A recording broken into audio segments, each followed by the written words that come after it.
girl Tara Crush back with another review, and this time it is for Sistas on BET. If you haven't already, please hit my subscribe button down at the bottom.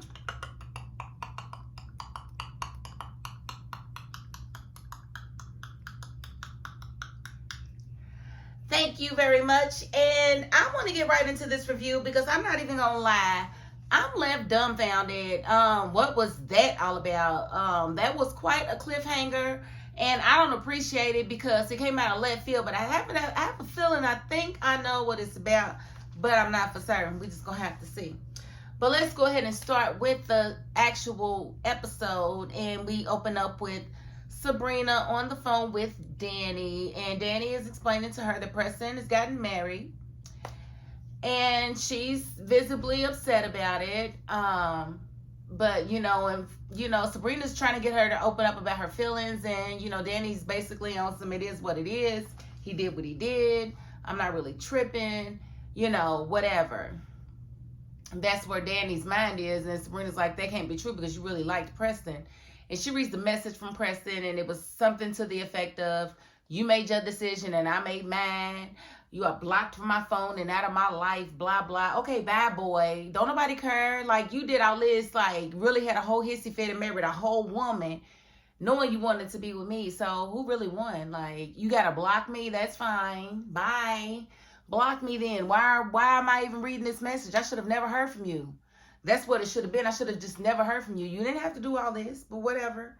But she's acting visibly upset or whatever, and I'm really confused with that because I really don't feel like she wanted to be with Preston. I feel like if she wanted to be with Preston, she would be with Preston, but that's not where she wanted to be, and that's not where she is. So I feel like Preston did her a favor and put in a period behind that situation because I think she cared for him, but not enough to give up, black men. It wasn't enough for her. Sorry. It looks like Penelope definitely found her way to Andi, and of course is being halted by Gary. Gary doesn't want them to talk on any level for any reason about anything, and it's just not working. You got Fatima there trying to make sure that they make it to the office safely without interference from Gary because Penelope has questions for Andi, and Andi has reluctantly agreed to answer those questions, but Gary just doesn't want to allow them to be alone together for obvious reasons because he doesn't really want them, comparing notes or whatever. And notes is exactly what Penelope has. Now, mind you, Fatima stood toe-to-toe with Gary. And Gary was like, get out of my face, Fatima. And she was like, I'm not. And she stood right there with him like, nope, you need to get out of the way, blah, blah, blah. He went on and to talk to Hayden, and she made sure that he left, Andi and Penelope alone. Well, when they got in the room and got to comparing notes, they realized that it was at least two other women that Gary's been dating. And how they can realize that, I don't know. How you know it's at least two other women? It could be one other woman. Who knows? But they saying at least two other women. And Fatima actually left her phone in the office with Gary because they went to confront him. And Andi asked all the questions. It's like, how many is it? Blah, blah, blah, blah, blah. Well, we compared notes, and he was, doubling down. Andi means nothing to me. It's you that I want to be with, Penelope. Don't listen to her. Blah, blah, blah, blah, blah. She means nothing. She was nothing. And she was like, yeah, that's why you bought me a Rolls Royce. That's why you bought me an apartment, bought me all those handbags, all those designer clothes. Yep, because I'm nothing. Like, if that's how you treat nothing, I'd love to see how you treat something. And Fatima, left her phone in that office to, kind of spy on what Gary and Hayden was talking about. And she had her earbuds in, and she was listening, and she was like, ooh, they talking about you right now, Andi. And basically, Gary was like, he liked Andi, but she was nothing. He really likes Penelope. He didn't say he loved anybody. Of course, he's a narcissist. He don't love nobody but himself. And that's who he wants to be with. But he feels like she's weak, so he'll be able to get her back at any time. He's not really tripping. But what he didn't anticipate was her finding out that he was married at one point. She had no idea about Jasmine. But yeah, honey, he was married when he met you. And he has a child. Why didn't they bring up his child? Gary got kids. Like, what in the world? Why wasn't that brought up? That's what I want to know. I told you I had a situation. No, you got a whole kid that we've never seen. Let's talk about that, Gary. Let's get into it. So, Gary is he's got, and one thing that they heard him say is that he buys them all the same ring, but there are no marriages. He ain't marrying none of them. It's all a game to him. He's a narcissist. And, sometimes when people get money, this is what they want to do with it.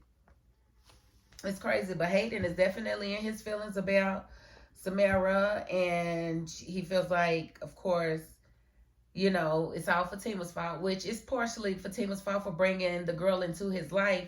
But at the same time, if anybody told you to be that thirsty and gullible and fall for everything that the girl put down, and Fatima didn't direct her to go as far as to marry you. She asked her to back off. She didn't want her working at the office and all of this other stuff. You was the one being thirsty, trying to get the girl to make her own money and blah, blah, blah, blah, blah, so you can kind of dress her up to be what you want her to be, so that you can showboat her around to your friends or whatever and be like, yeah, this is my colleague. Yes, this is no, that's a hoe that was body off the streets that you trying to dress up. A dressed up mess is what she is, but we'll see. And then we see Karen with the renovator. I forget his name.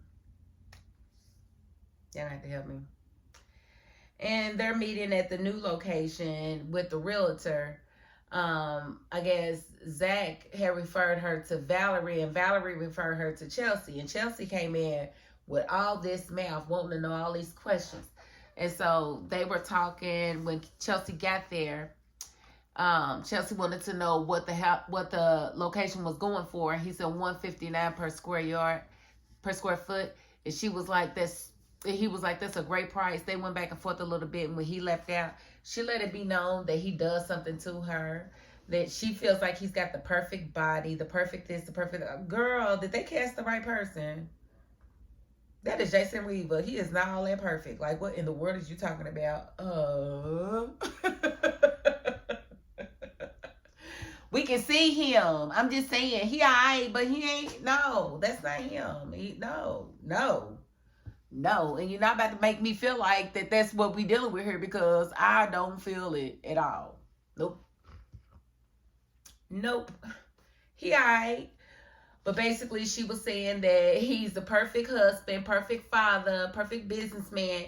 He never cheats on his wife. He don't even flirt with women. Women be throwing themselves at him, and he backs away from them. She let it be known that she feels like he feels some type of way about Karen, because why is he driving her around in his truck? He don't do that. He don't let other women be around him if they ain't his wife. And I'm like, And Karen was like, well, can we focus on the building?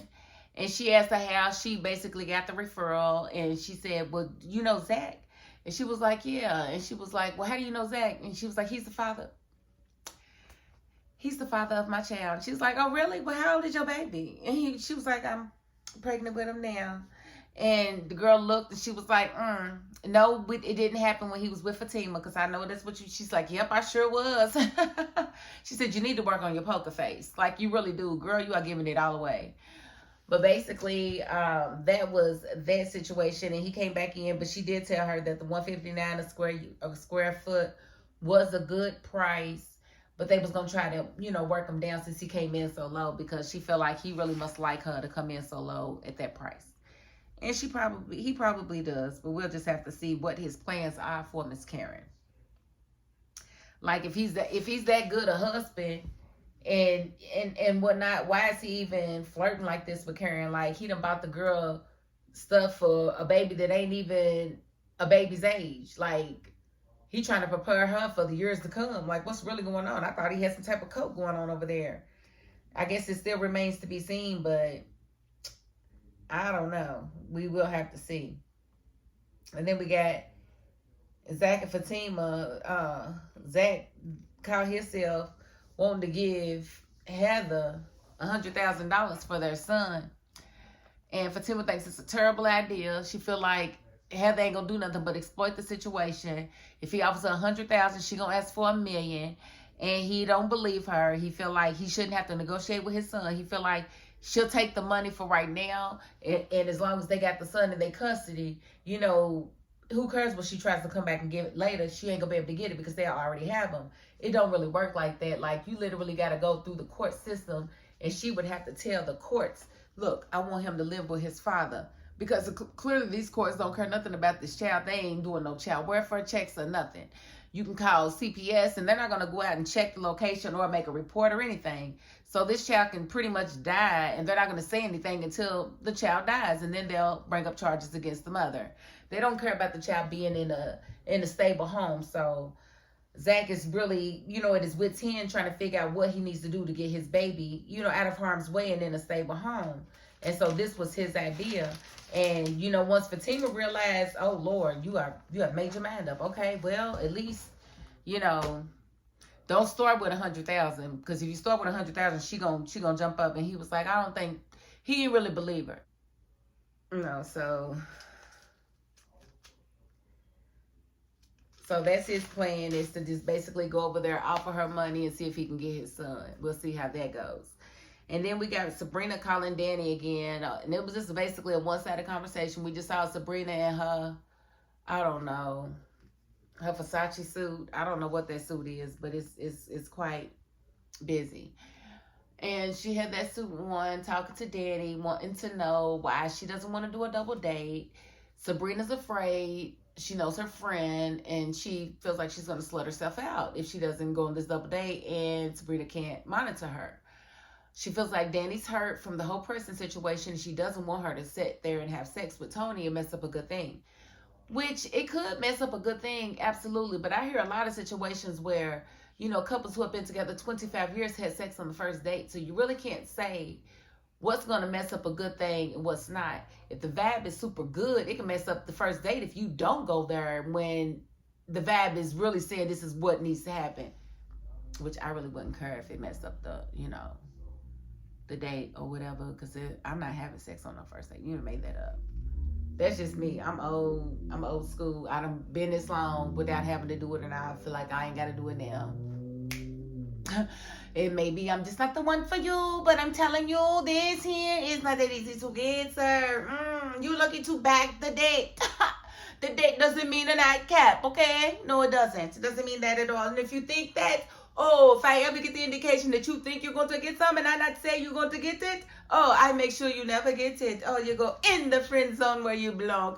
Over there in the friend zone. How does it feel? Is it cold in the friend zone? It's not warm with these arms around you in that friend zone. No. I just don't like for nobody to look at me and feel like they just know they can have me and I ain't told them they could. That's the first way to not get none. Sorry. Anyway. So, Sabrina's going hard trying to get Danny to agree to this double date. Danny's like, no, we're not doing that. I'm doing my own thing. I don't need your help. I'll do what I want to do. And she's like, well, I don't want you to mess up a good thing. And she's like, do you really like Rich? And Sabrina was like, yes, I do. And she was like, well, don't you have sex with him? Don't you have sex with him since you don't want to, but don't tell me what to do. I was like, oh, she said, okay, all right. Mm-hmm. And so after she hung up with Sabrina, Tony approached Danny and they had their conversation, and Danny was pretty much withdrawn, but in the conversation, she said, yeah, I'm looking forward to tonight. I'm going to go home, get ready, blah, blah, blah. And yeah, we'll do our thing. And he was telling her that Rich was hinting at wanting to do a double date. And Danny was like, and he told him no. And Danny was like, yeah, nah. She said, but maybe we can meet for drinks afterwards. And Danny was like, nah, maybe we can keep afterwards about us too. And Tony was like, oh. And she was like, yeah, but just, well, we'll just see how it goes. Yeah, well, this is basically letting this man know that she is game to have sex with him. And I feel like that is trash.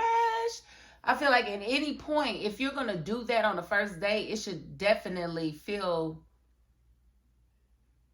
off the cuff. It should not feel planned. Like you should not be going in planning to do these things. But, I guess if he knows Danny like he says he does from meddling in all her conversations, that should not come as a surprise to him. And he's not taking a back bad. He's like, okay, well, I'm going to go home and take a shower too. She said, I would have hoped you would have done that anyway. I don't think he was going to take no shower until you said he was possibly going to get some. And he was like, oh, yeah, let me make sure I'm straight. Because why would he be thinking that? But still, why would you want to wash your butt and you've been at work all day? Pew. Tony, I'm watching you. I'm so watching you. Okay, so we see Heather is at the house, and when they get there, and they definitely tried to offer her the $25,000, and Heather was like, why you doing this? He was like, because my son needs a stable home. She was like, no, I ain't doing that, because if you got $25,000, I know you got a whole lot more than that. He was like, all right, 50,000, and you sign these papers. But like, why you want to buy my son? Why you want to buy my son? It's just, I'm not doing that. He was like, okay, well, how much is it gonna take? And he was like, $100,000, and she was like, no, because if you got $100,000 right there, I know you got much more. I want $1 million. I want $1 million. Why you trying to buy my son? And I was just like, girl, if you don't get your somewhere and sit down. Like, I just wanted to cuss her out. And I had to remember, this girl is playing a role. She's doing an extremely good job. She is triggering me because I know some women like this and would love to just choke slam them, you know, if they were in arm's reach. But, yeah, so she definitely was not allowing it. Fatima was there in the home. We could hear the son. So Fatima just started walking around. She's like, where is she going? But you knew she knew better than to put her hands on Fatima. Fatima walked in that bathroom and that baby was tied up to the tub. And she said, Zac, get in here. She's like, oh, she tied up on his up to the tub. This is crazy.